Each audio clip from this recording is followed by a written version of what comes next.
தென்னாடுடைய சிவனே போற்றி, எந்நாட்டவர்க்கும் இறைவா போற்றி. நேயர்கள் எல்லாருக்கும் வணக்கம். நீங்க அவளோட காத்துக்கிட்டு இருந்த 2026 புத்தாண்டு ராசி பலன்கள் நாம பார்க்க போறோம். அதாவது 2025வது வருடத்துல நீங்க பட்ட கஷ்டங்கள் எல்லாம் நீங்கி உங்களோட வேண்டுதல்கள் எல்லாமே 2026ல நடந்து சுபிட்சமா எல்லாரும் வாழணும் அப்படின்னு என்னோட குலதெய்வத்தை வேண்டிக்கிட்டு வீடியோக்குள்ள போலாம். அதாவது விசுவாவசு வருடம் மார்கழி மாதம் 17ஆம் தேதி குரு பகவானுக்குரிய வியாழக்கிழமையில இந்த 2026 புத்தாண்டு அப்படிங்கிறது பிறகுது. ரொம்ப அற்புதமான ஒரு வருடமா உங்க எல்லாருக்கும் இருக்கணும் அப்படிங்கிறது தான் நம்மளோட வேண்டுதலா இருக்கு.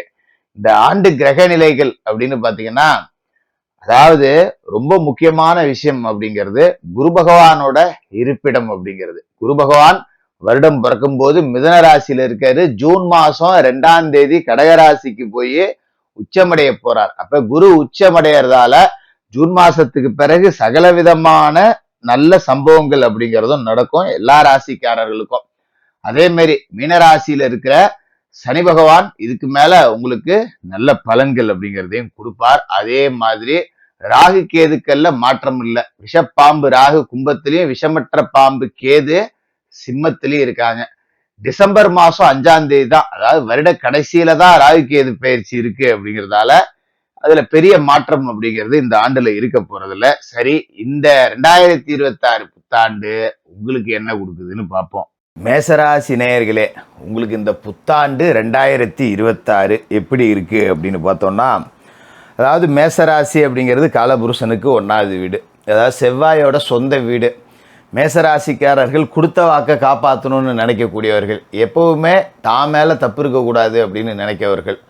ஒருத்தர் கொடுத்த வாக்குக்காக அதை காப்பாற்றணும் அப்படிங்கிறதுக்காக எந்த எல்லைக்கும் போகக்கூடியவர்கள், மிக தைரியமானவர்கள். அதே மாதிரி எதையும் பார்த்து பயப்படக்கூடிய ஆளுங்க அப்படிங்கிறதும் கிடையாது.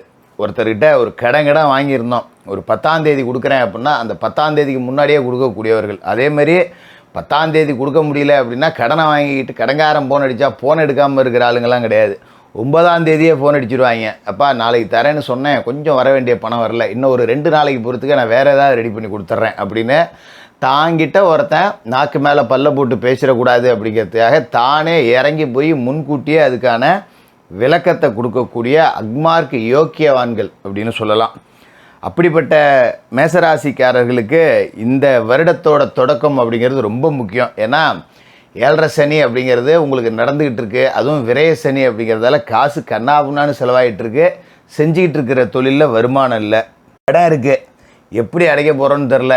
ஒரு 1 லட்சம் கடன் வச்சுருக்கேன், ஆனால் நமக்கு மாத வருமானம் அப்படிங்கிறது குடும்பத்தை ஓத்துறதுக்கே ஏதோ கையப்பிடி காலைப்பிடி அப்படிங்கிற மாதிரி தான் இருக்குது. இந்த கடன்லாம் எப்படி அடைக்க போகிறோம், என்ன எதுன்னு தெரில. நம்ம வாழ்க்கை எதை நோக்கி போயிட்டுருக்கு அப்படிங்கிறதே தெரியலையே. விடை தெரியாத ஒரு வாழ்க்கையாகவே இருக்கே. இப்படியே போயிடுமா நம்ம வாழ்க்கை?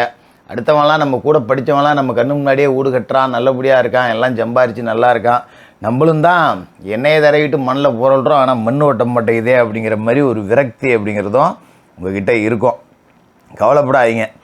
அதாவது இந்த வருடத்தை பொறுத்த வரைக்கும் பார்த்திங்கன்னா, இந்த 7.5 சனி அப்படிங்கிறது எல்லாரும் பயப்படுற மாதிரிலாம் இருக்காது. ஏன்னா மேச வீடு அப்படிங்கிறது, அதாவது மேச வீடு சனியோட நீச வீடு. அதே நேரத்தில் ராசிநாதன் செவ்வாய் எங்கே, மகரத்தில் சனியோட வீட்டில் தான் உச்சமடைவார். அப்படிப்பட்ட ஒரு காரகத்துவம் கொண்ட சனி கிரகம் உங்களோட ராசியை பொறுத்த வரைக்கும் லாபஸ்தானத்துக்கும் அதிபதி, 10ஆம் இடத்துக்கும் அதிபதி. அவர் 12ல் இருக்கார் அப்படின்னா வரவுக்கு தக்கன செலவை கொடுப்பார். அதனால் வரவு வந்துடும், நீங்கள் கவலைப்பட வேண்டியதில்லை. அது மாதிரி 7.5 பார்த்து எல்லாம் பயப்படுறாங்க, பயப்படாதீங்க. 7.5 தான் ஒரு மனுஷனோட வாழ்க்கை, லட்சியம், குறிக்கோள் எல்லாமே நடக்கும். அதுவும் குறிப்பாக 2வது சுற்று 30 வயதை கடந்த மேசராசிக்காரர்களுக்கு இந்த 2026ல் எல்லாமே சாத்தியம். அதாவது வீடு இல்லாதவங்க வீடு கட்டலாம், திருமணமாகாதவர்களுக்கு திருமணம் நடக்கும், சொந்த தொழில் இல்லாதவர்களுக்கு சொந்த தொழில் அமையும். வேலை செஞ்சுக்கிட்டு இருக்கேன், சரியாக அமையல, போகல, வர்றாங்க அப்படிங்கிறவங்களுக்கு நல்ல வேலை அப்படிங்கிறதும் அமையும். இப்படி உங்களோட வாழ்க்கையோட லட்சியம், நோக்கம் எல்லாத்தையுமே சனி கொடுத்துருவார். ஆனால் 7.5 சனி உங்களை வாட்டும். என்ன ஜோசியரை இப்படின்னு சொல்கிறீங்க, இப்படின்னு சொல்கிறீங்க அப்படின்னு நீங்கள் நினைக்க வேண்டியதில்லை. படாத கஷ்டத்தை கொடுத்து ஆனால் பலன் எல்லாத்தையுமே அனுபவிக்க வச்சுருவார். இப்போ ஒரு கல்யாணம் நடக்குது அப்படின்னா கல்யாணத்துக்கு செலவு பண்ணணும். அதன் பிறகு குடும்பத்துக்கு நம்ம வழக்கமாக ஒரு மாதம் 10,000 சம்பாதி செலவு பண்ணுறோன்னா பொண்டாட்டி ஒருத்தி வந்துட்டால் இன்னும் 10ங்கிறத 15 ஆகும். இந்த மாதிரியான அமைப்பு. ஆனால் நீங்கள் குடும்பம் குட்டி ஆயிடுறீங்க.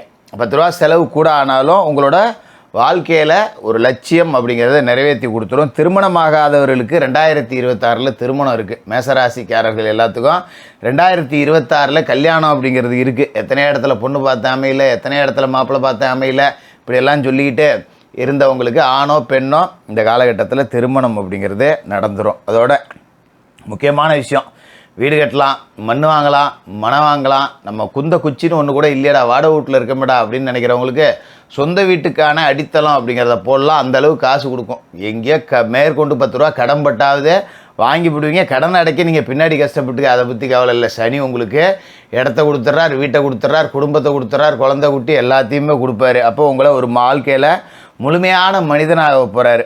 உங்கள் வாழ்க்கை பிரச்சனை எல்லாத்துக்குமே ஒரு நல்ல முடிவு கிடைக்க போகுது. அதுமாரி குரு மறைவிடத்தில் இருக்கார். இப்போ எங்கே இருக்கார்? மிதனராசியில் இருக்கார் வருஷம் தொடங்கும் போது. அப்போ ஜூன் மாதம் 2ஆம் தேதி அவர் கடகராசிக்கு போய் உச்சமடைய போகிறார். குரு யார் அப்படின்னு பார்த்தீங்கன்னா உங்களோட ராசிக்கு 12க்கும் 9க்கும் அதிபதி.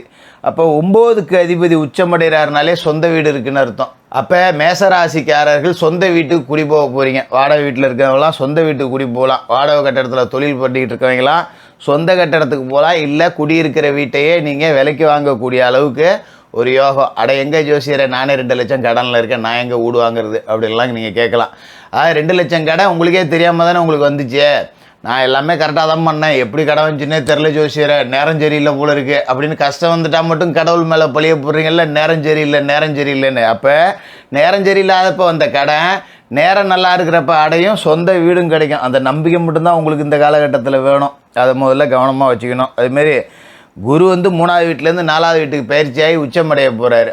அப்போ 4ஆம் வீட்டில் குரு இருந்தார்னா அவர் எங்கெங்கெல்லாம் பார்ப்பார்? தாயாரை குறிக்கக்கூடிய இடம் 4. தாயார் வழியில் சொத்து வரும், தாயாருக்கு உடல் ஆரோக்கிய பிரச்சனை இருந்தால் சரியாகும், தாயார் வழியில் எல்லா நன்மைகளும் நடக்கும். சரி, அப்போ குரு எங்கே பார்க்குறாரு அப்படிங்கிறதையும் நீங்கள் கவனிக்கணும். அப்போ குரு உங்களோட ராசிக்கு 8ஆவது வீட்டை பார்க்குறார், உங்களோட ராசிக்கு 10ஆவது வீட்டை பார்க்குறார், உங்களோட ராசிக்கு 12ஆவது வீட்டை பார்க்குறார். 8ல் குரு பார்வை விழுதுனாலே மன உளைச்சல்லேருந்து மீண்டு வர போகிறீங்க, நிம்மதியாக தூங்க போகிறீங்கன்னு அர்த்தம்.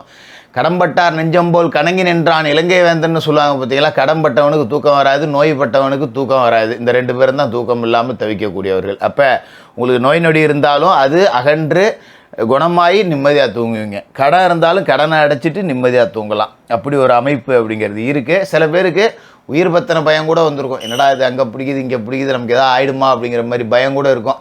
எங்கேயா யாருக்கா ஏதாவது ஒரு வியாதினா கூட நமக்கும் அந்த அறிகுறிலாம் இருக்கிற மாதிரியே இருக்கும் இல்லையா. அதெல்லாம் இதுக்கு மேலே இருக்காது, கவலைப்பட வேண்டாம். அதுமாரி 10ஆம் இடத்துல குரு பார்வை விழுதுங்கிறப்ப சொந்த தொழில் தொடங்க வைப்பாருனால அதையும் செஞ்சு அற்புதமாக கொடுத்துருவார். மிக அற்புதமாக தொழில் வளர்ச்சி அப்படிங்கிறது இருக்குது.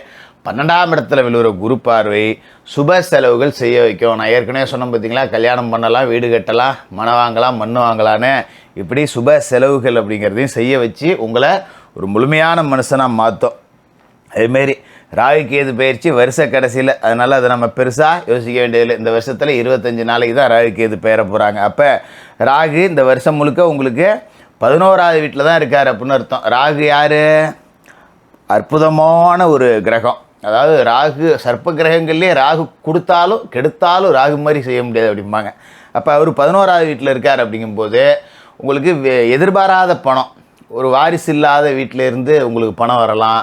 இல்லை மனைவி வழியில் அவங்களுக்கு வாரிசு இருக்காது, ஒத்த பொண்ணாக இருக்கலாம், கல்யாணம் பண்ணி சொத்து சுகம் சேரலாம், இல்லை கீழே கிடந்து பணம் எடுக்கலாம், லாட்டரி யோகம் விழுகலாம். இந்த மாதிரி உழைக்காத வகையில் பணம் அப்படிங்கிறது கிடைக்கக்கூடிய வாய்ப்பை ராகு உண்டாக்கி கொடுப்பாரு.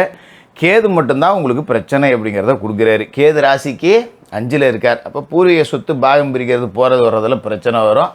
சில பேருக்கு பூர்வீக சொத்தை விற்றுட்டு அதன் மூலியமாக 10 ரூபா வருமானம் வந்து அதை வச்சு சம்பாதிக்கக்கூடிய விபரீத ராஜயோகம் அப்படிங்கிறதையும் கொடுக்குது. அந்த வகையில் இந்த 2026 உங்கள் வாழ்க்கையில் உங்களோட நோக்கங்கள், லட்சியங்கள், குறிக்கோள்கள், கல்யாணம் ஆகணும், கடன் அடையணும், குழந்தையாகணும், குட்டியாகணும், மண் வாங்கணும், மனம் வாங்கணும், வீடு கட்டணும், வீடு கட்டி குடி போகணும், இப்படி பலவிதமான லட்சியங்கள் எல்லாத்தையுமே நிறைவேற்றக்கூடிய வருஷமாக 2026 புத்தாண்டு அப்படிங்கிறது இருக்க போது. அப்போ நீங்கள் என்ன செய்யணும் அப்படின்னு பார்த்தீங்கன்னா, தினமும் குளித்து முழுவிட்டு விநாயகர் வழிபாடு செய்யணும். விநாயகரை வணங்கிட்டு தான் உங்களோட அன்றாட வேலைகள் அப்படிங்கிறதே செய்யணும். அதே மாதிரி உங்களோட பிறந்த நட்சத்திரம் ஒவ்வொரு மாதத்துலையும் வரும் பார்த்தீங்களா? நீங்கள் அஸ்வினியில் பிறந்திருக்கலாம், பரணியில் பிறந்திருக்கலாம், கிருத்திகையில் பிறந்திருக்கலாம்.